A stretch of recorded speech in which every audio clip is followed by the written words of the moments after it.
بِأَنَّ لَهُمُ الْجَنَّةَ، اللہ نے مومنین سے ان کی جان اور ان کے مال کو خرید لیا ہے، اس کے بدلے میں مومنین کے لیے جنت ہے۔ بھائی ہم نے اپنے کو کس کے ہاتھ بیچا ہے؟ اللہ کے ہاتھ۔ یہ زمین اور دنیاوی پراپرٹی تھوڑی نہ ہے، آج ان کے ہاتھ بیچ دیا، کل ان کے ہاتھ بیچ دیا۔ اسی لیے ہمارے مذہب میں اللہ کے علاوہ کسی کی بیعت جائز نہیں ہے، کیونکہ بیعت کے معنی کیا ہے؟ بیچ دینا اپنے آپ کو۔ ہم اللہ کی بیعت کر چکے ہیں، اپنے آپ کو اللہ کے ہاتھ بیچ چکے ہیں۔ پھر رسول کے ہاتھ پہ کیا ہوتا تھا؟ توجہ بھائی، رسول کے ہاتھ پہ مسلمان بیعت کرتے تھے یا نہیں کرتے تھے؟ کرتے تھے، لیکن قرآن نے کیا کہا؟ ان الذین یبایعونک انما یبایعون اللہ ید اللہ فوق ایدیہم۔ رسول، یہ مسلمان جو تمہارے ہاتھوں پر میری بیعت کر رہے ہیں، یہ تمہارے ہاتھوں پہ بیعت نہیں کر رہے ہیں، بلکہ اللہ کا ہاتھ مسلمانوں کے ہاتھ میں رکھا ہوا ہے۔ چونکہ رسول معصوم تھے، اور معصوم کی بیعت اللہ کی بیعت ہوتی ہے، لہذا معصوم کی بیعت ہو سکتی ہے، غیر معصوم کی بیعت ناجائز ہے۔ یزید نے حسین کے سامنے سوال بیعت رکھا تھا، حسین نے کہا نہیں، ہم کبھی بھی بیعت نہیں کر سکتے، اللہ نے ہم کو بنایا ہے بیعت لینے کے لیے، بیعت کرنے کے لیے نہیں۔ ایک صلوات پڑھے محمد۔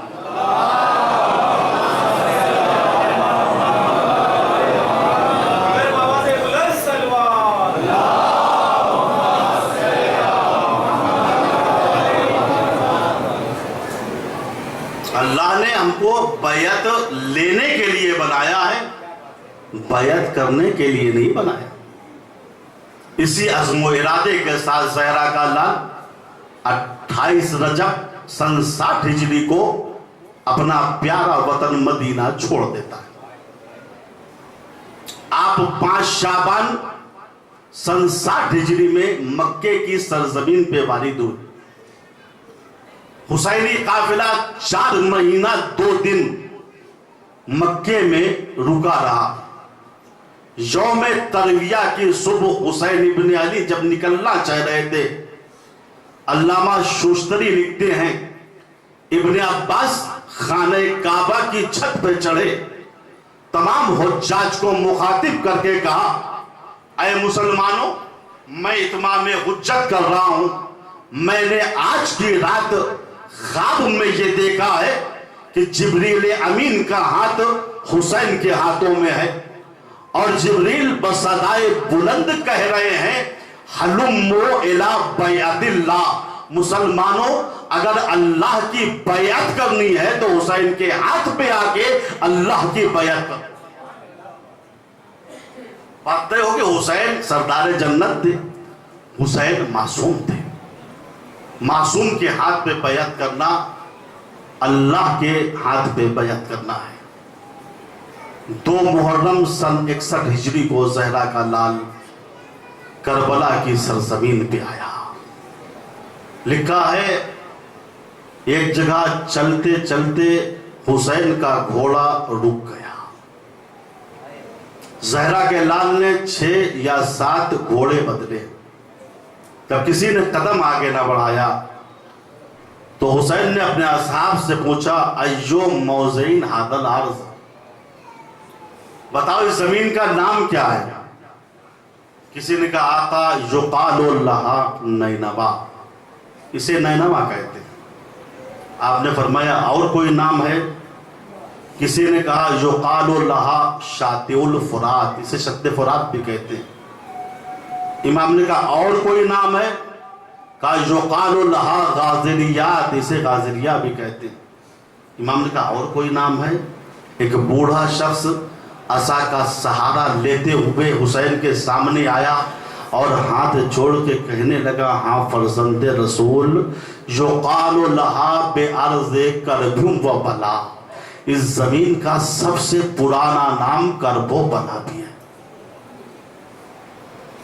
جیسے حسین ابن علی نے کربلا کا نام سنا، فَإِنْدَهَا تَنَفَّسَ السَّوْدَا، ایک آہ سرد بھری وبکا بکان شدیدا، زہرا کا لال بہت دیر تک روتا رہا، پھر کہا واللہ ہا ہونا منا خور کعبینا ومسفکو دمائنا ومقتلو رجالنا، خدا کی قسم یہ وہ سرزمین ہے جہاں ہماری سواریوں کے بوجھ اتارے جائیں گے، جہاں ہمارا خون بہایا جائے گا، جہاں ہمارے مردوں کو قتل کیا جائے گا۔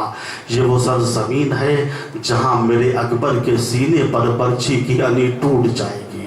یہ وہ سرزمین ہے جہاں میرے ششماہ مجاہد کے گلے پہ تیر ہرملا لگے گا۔ یہ وہ سرزمین ہے جہاں میرے عباس کے بازوؤں کو کاٹ دیا جائے گا۔ عزادارو، عباس کا ماتم کرنے کے لیے جمع ہوئے ہو۔ عباس باب الحوائج ہے، کسی کی حاجت کو رد نہیں کرتے۔ عباس اس وفادار غیرت دار کردار انسان کا نام ہے جس نے شب عاشور اپنی صیقل کی ہوئی تلوار کو اپنے آقا حسین کے ہاتھوں سے توڑتے ہوئے دیکھا، لیکن زبان سے اف تک نہ کی۔ عباس سقائے سکینہ کا نام ہے۔ عباس جب تک زندہ تھے بیویوں کی ٹھارس بندی ہوئی تھی۔ لکھا ہے عباس ابن علی جب نہر فرات جا رہے تھے پانی لانے کے لیے، خیمے میں آئے، مشک و علم لیا، نکلنا چاہتے ہیں، ثانیہ زہرا جناب زینب کی نگاہ پڑ گئی، کہا بھیا عباس تم بھی جا رہے ہو؟ بھیا عباس تم بھی جا رہے ہو؟ عباس نے کہا شہزادی آج رہا کون ہے؟ کہا جاؤ بھیا آج زینب کو یقین ہو گیا۔ عباس نے کہا شہزادی آپ کو کس بات کا یقین ہو گیا؟ کہا نہیں عباس تمہیں جانے کی جلدی ہے، جاؤ، اب قیامت کے دن جب ملاقات ہوگی تمہیں بتا دوں گی۔ کہا نہیں شہزادی میں سن کے جاؤں گا۔ کہا عباس مجھے بہت دور مدینہ جانا پڑے گا، سننا چاہتے ہو سنو، میرا بچپنا تھا، میں بابا علی کی آغوش میں بیٹھی ہوئی تھی، ایک باد تند چلی، میرے شانے سے میری ردا ہٹ گئی، بابا علی نے میرے دونوں شانوں کو چوما اور چوم کے رونے لگے۔ عباس میں گھبرا گئی، گھبرا کے بابا سے پوچھا بابا آپ شانوں کو چوم کے رو کیوں رہے ہیں؟ کہا بیٹی زینب ایک دن ان شانوں میں رسی باندھی جائے گی۔ بھیا عباس بابا کی بات تو غلط نہیں ہو سکتی، لیکن خدا تم کو سلامت رکھے، جب تم جوان ہوئے اور دشمنوں کے درمیان سے گزرتے تھے تو میں یہ سوچا کرتی تھی جس بہن کا عباس جیسا بھائی ہو، کس میں مجال ہے اس کے شانوں میں رسی باندھے، مگر بھیا آج تم جا رہے ہو، زینب کو یقین ہو گیا ان شانوں میں رسی بندھے گی۔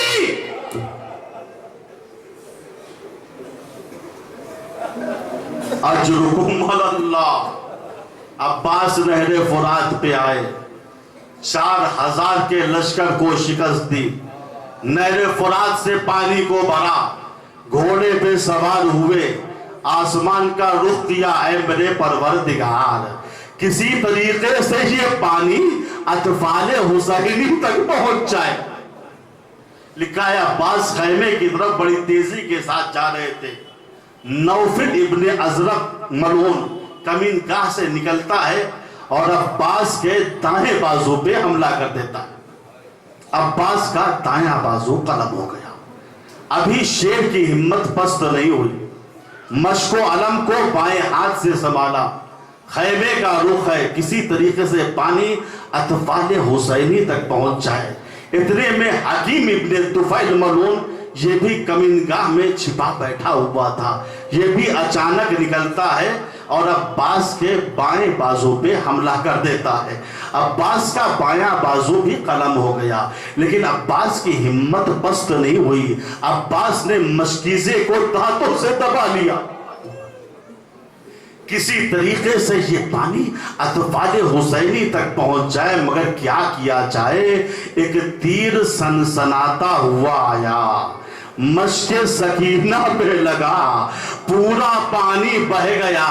عباس کی ہمت پست ہو گئی، گھوڑے کا رخ دوبارہ فرات کی طرف کر دیا۔ اب میں خیمے جا کر کیا کروں گا؟ اتنے میں ایک اور تیر آتا ہے جو عباس کی آنکھ میں لگتا ہے۔ عزاداروں، بہت بڑی مصیبت ہے، ہماری آنکھ میں ایک تنکا بھی چلا جاتا ہے تو کتنی تکلیف ہوتی، لیکن ہمارے پاس ہاتھ موجود ہوتے ہیں، ہم ہاتھ کی مدد سے تنکا نکال لیتے ہیں۔ مگر ہائے، غازی عباس کی آنکھ میں تیر اس وقت لگا جب آپ کے دونوں ہاتھ قلم ہو گئے تھے۔ سید محمد ابراہیم قزوینی حرم حضرت ابوالفضل عباس کے امام جماعت تھے۔ ایک دن وہ وقت کے خطیب محمد علی خراسانی کی مجلس میں گئے۔ خطیب نے مصائب جناب عباس کے پڑھے اور ایک جملہ ایسا کہا جس پر مومنین بہت روئے۔ عزاداروں، وہ جملہ یہی تھا، اللہ نے غازی عباس کی مصیبت، آنکھ میں تیر اس وقت لگا جب آپ کے دونوں ہاتھ قلم ہو گئے تھے۔ اس بیان پر مومنین بہت روئے، یہ عالم دین بھی بہت روئے۔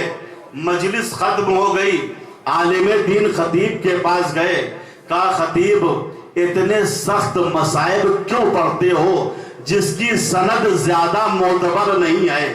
آئندہ اس مصائب کو مت پڑھنا۔ عالم دین نے منع کیا۔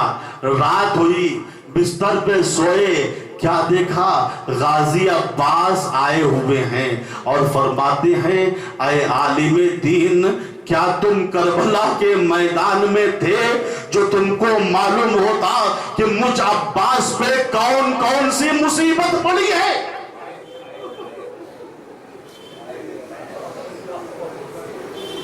سنو عالم دین، جب میرے دونوں ہاتھ قلم ہو گئے تو ایک تیر میری آنکھ میں لگا، میں نے کئی مرتبہ سر کو جھٹکا دیا کہ تیر نکل جائے، تیر تو نہ نکلا لیکن سر سے عمامہ گر گیا۔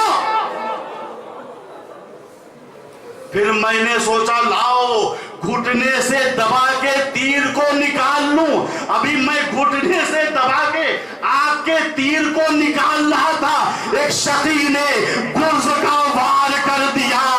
ہائے، دل کی حسرت دل میں رہ گئی۔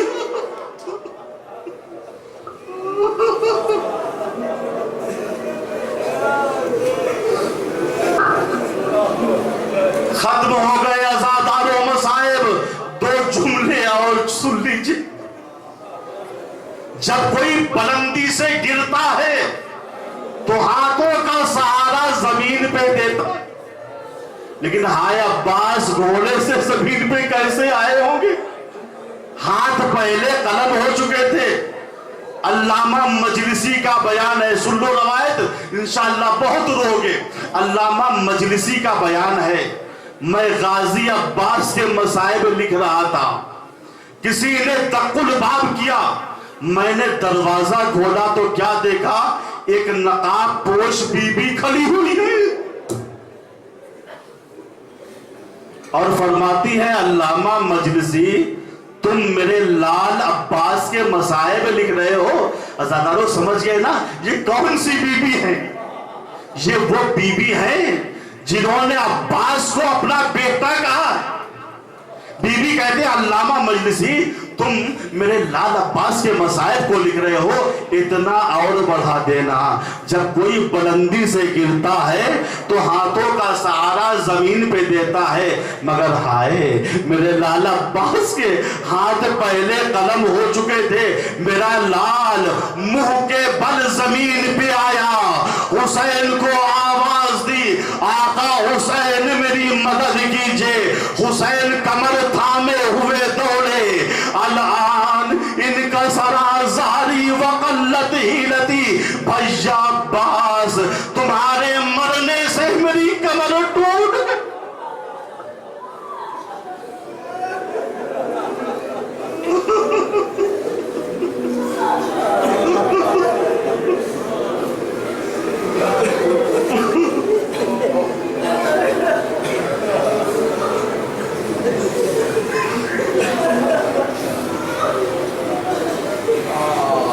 لعنت اللہ علی القوم الظالمین وسیعلم الذین ظلموا ای منقلب ینقلبون۔ خدایا اس مختصر سی عبادت کو قبول فرما لے۔ خدایا جو ہم میں پریشان حال ہیں ان کی پریشانیوں کو دور فرما۔ خدایا جو ہم میں مقروض ہیں ان کے قرضوں کو ادا فرما دے۔ خدایا جو ہم میں بیمار ہیں بحق بیمار کربلا ان سب کو شفائے کاملہ و عاجلہ عطا فرما۔ خدایا ہم سب کی عاقبت بخیر فرما۔ خدایا ہمارے مرحومین پہ نظر کرم فرما۔ خدایا دنیا ظلم و جور سے بھر چکی ہے، ہمارے امام زمانہ کے ذریعے ہماری مدد فرما اور ہم سب کو ان کے اعوان و انصار میں قرار دے۔ وآخر دعوانا ان الحمد للہ رب العالمین۔